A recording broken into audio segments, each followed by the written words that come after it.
Hey guys, welcome back to my channel Unlock the Locked by Ashay. Please don't forget to like, subscribe, comment and share this video to the max you can. In this fast pace of life, it is necessary and of utmost importance to remain updated with the ongoing change. So this series of staying updated is dedicated to my entire chartered accountant community and to all other professionals who are either preparing for exams, interviews or wanting to get some insight of finance. Today I am going to very briefly touch upon IFRS 15, that is revenue from contracts with customers. IFRS 15, revenue from contracts with customers, has created a drastic shift in the revenue recognition rules. Today, we will be going through the following topics in this video. First being the background, so as to understand the emergence of IFRS 15. Then the objective, so as to answer what is IFRS 15 or the principles of IFRS 15. Applicability, thereby covering the scope of IFRS 15. 5-step model to talk about when and how to recognize revenue. Special cases to glance over miscellaneous points. And finally the illustration to understand the entire standard from practical standpoint. So to begin with, the past standards, that is IAS 18 and 11, SIC 31, IFRIC 13, 15 and 18 have been quashed and IFRS 15 stands applicable effective 1st Jan 2018. The basic objective or the principle of IFRS 15 is to establish principles that an entity applies to report useful information to the users of financial statements about the nature, the amount, the timing and the uncertainty of revenue and cash flows from a contract with a customer. IFRS 15 applies to all contracts with customers, and I stress only to customers and not to any other parties like collaborating parties and so on. So it applies to all contracts except lease contracts covered under IAS 17, insurance contracts under IFRS 4, financial instruments and other contractual rights or obligations within the scope of IFRS 9, IAS 39, IFRS 10 and 11, IAS 27 and 28. Also, IFRS 15 does not apply to non-monetary exchanges of assets between entities within the same line of business to facilitate sales to customers.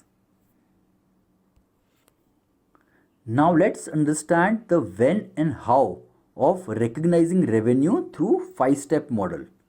Step 1, identify the contract with the customer.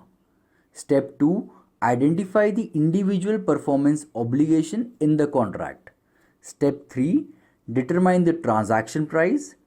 Step 4, allocate the transaction price to the individual performance obligation in the contract. And step 5, recognize the revenue when or as the entity satisfies a performance obligation. Let's go through very briefly each of these steps.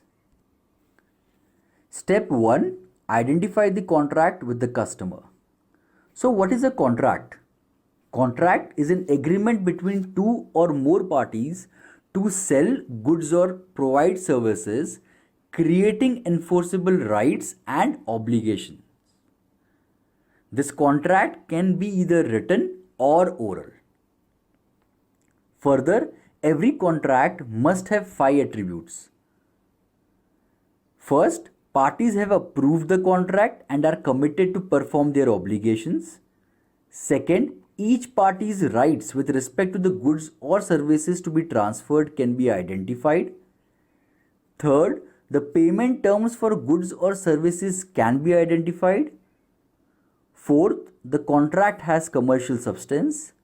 And fifth, it is probable that an entity will collect the consideration through which it will be entitled in exchange of goods or services that will be transferred to the customer. Also, step 1 provides guidance about contract combination and contract modification. Contract combination is to account for two or more contract as one contract and not separately. Similarly, contract modification is the change in the contract scope, price, or both. IFRS 15 prescribes detailed accounting for both contract combination and contract modification. Moving on to step 2, that is identify the performance obligation. So what is a performance obligation? Performance obligation is a promise in a contract with the customer to transfer to the customer either a good or service or their bundle that is distinct, or a series of distinct goods or services that are substantially the same and have the same pattern of transfer to the customer as a single performance obligation. Performance obligation can be both explicit, that is written in the contract, and implicit, that is implied by some customary practices or policies. If there is no transfer to the customer, then no performance obligation. Step 3 in 5-step model is to determine the transaction price. So first let's understand what is the transaction price. Transaction price is the amount of consideration to which the entity expects to be entitled in exchange for transferring promised goods or services to a customer, excluding the amounts collected on behalf of third parties, could be taxes and so. How to determine transaction price? To determine transaction price, we need to take into consideration following factors. First being variable consideration. Those could be bonuses, discounts. Constraining estimates in variable consideration. Third being significant financing component. For example, when client delays in payment, do the payment reflect the time value of money? Fourth being non-cash consideration in form of non-cash items from customers in return for goods or services, which will be at fair value in line with IFRS 13. And finally, consideration payable to a customer, that is in form of vouchers or coupons.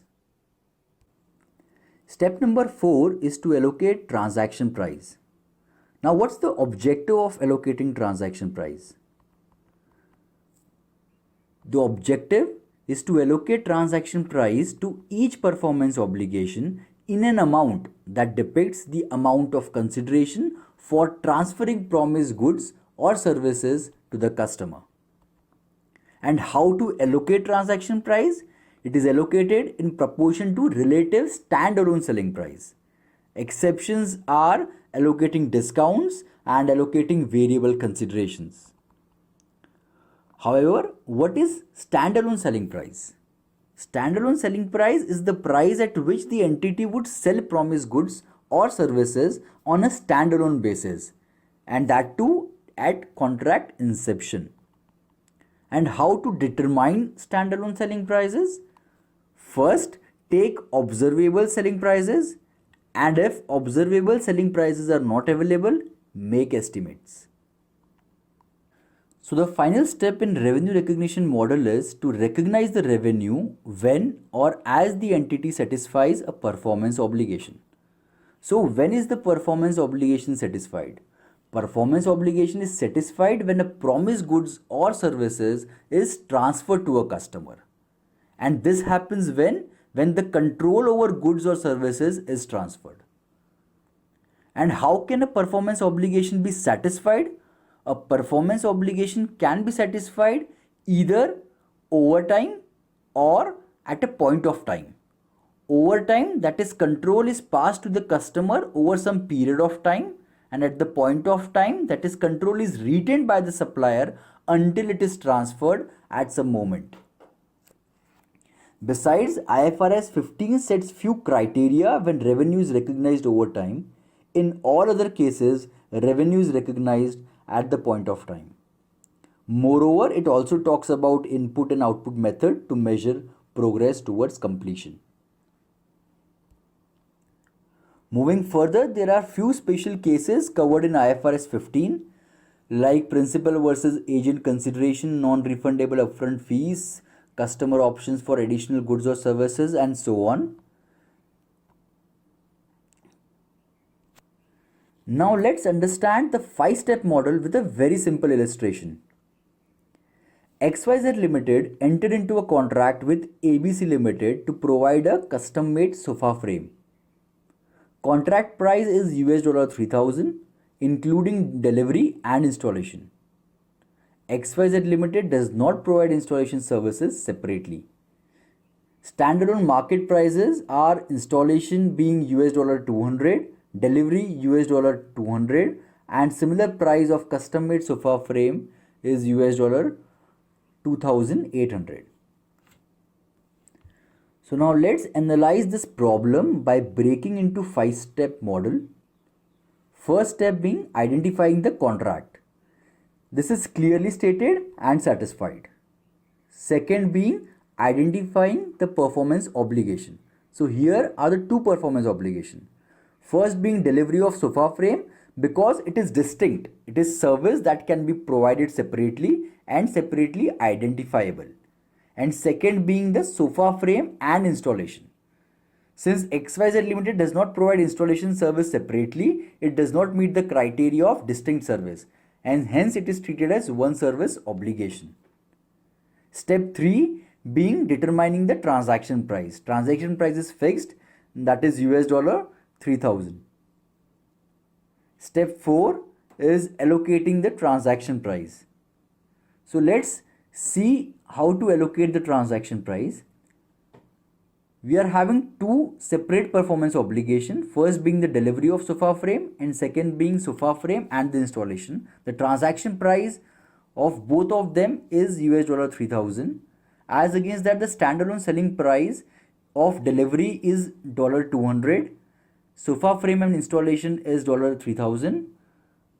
Summing up both of them is $3,200. Now allocating the transaction price of $3,000 in respective percentages will give $187 of delivery and $2,812 of sofa frame and installation, summing up to $3,000. And finally step 5 of recognizing revenue. So revenue is recognized when the performance obligation is satisfied. That is when the sofa frame is delivered to the customer, because that is the time when customer obtains control. So by this we have completed extremely brief review of IFRS 15. Hope you have enjoyed this short video of IFRS 15. Stay tuned for more such videos. Till then, keep learning, keep inspiring, keep following, keep commenting, keep tagging, keep sharing. Stay lean, stay fit. Peace, India.